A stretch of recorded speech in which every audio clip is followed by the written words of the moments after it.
here's the on August 26th, Soteriology 101, which we all know is Dr. Leighton Flowers, he posted a video from a Roman Catholic. Now, I'm not going to play it because this particular individual also seemingly exists solely to get attention from this program. Okay, again, to the man arguments.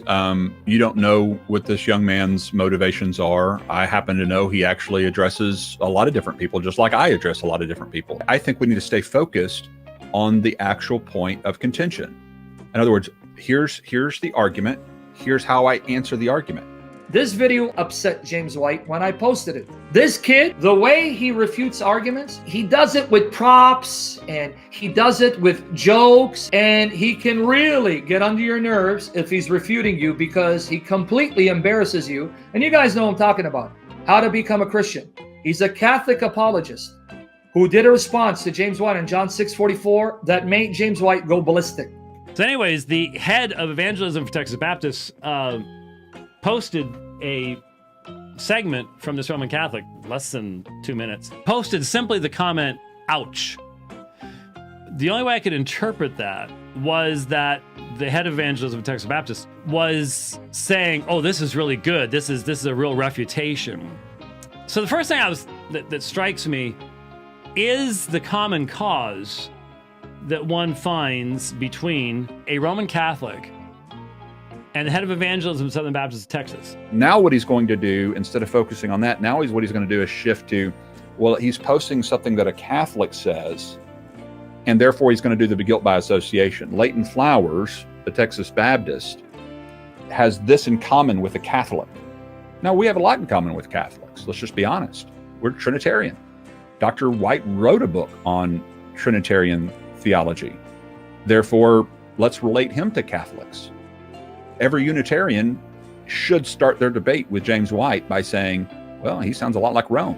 To dismiss somebody based upon them being related to or similar to something a Catholic said once would dismiss most Christian theology on one level or another. So these kinds of things are again, just fallacious. They're red herrings. They're, hey, let's focus on this thing versus focusing on the actual argument that's being made. The comment was, "Ouch." And what it was a confused, muddled argument, ignoring what it was that I was discussing. I watched the entire video, and it's anything but confused or muddled. Very, very clear. He is very, very clear, showing here's what Dr. White said this time, and this is what he said this time, and how do those two things go together? James White destroys James White. That's the name of the video. James White destroys James White. Here it is. How to be a Christian. He's a Catholic. It was utterly embarrassing for James White. He takes clips showing James White contradicting himself and trying to defend himself. It was an embarrassment. Now, I posted that so people can get the other side and see the responses to James White, so they can get both sides of the story, two different perspectives, and see which position makes a stronger case. And I have to tell you, Doug Beaumont, Leighton Flowers, and How to Be a Christian have decimated James White's interpreting John 6:44. A Roman Catholic and the head of evangelism, Southern Baptist Texas, would look at the same words of Jesus and come to the same conclusions. Sounds just like a Catholic. Anybody can do this. Guilt by association. Instead of dealing with the argument, what does he do? Guilt by association. Leighton sounds like a Catholic. Therefore, Leighton, bad man. Argument not worth addressing. If he has a good argument, he uses the argument.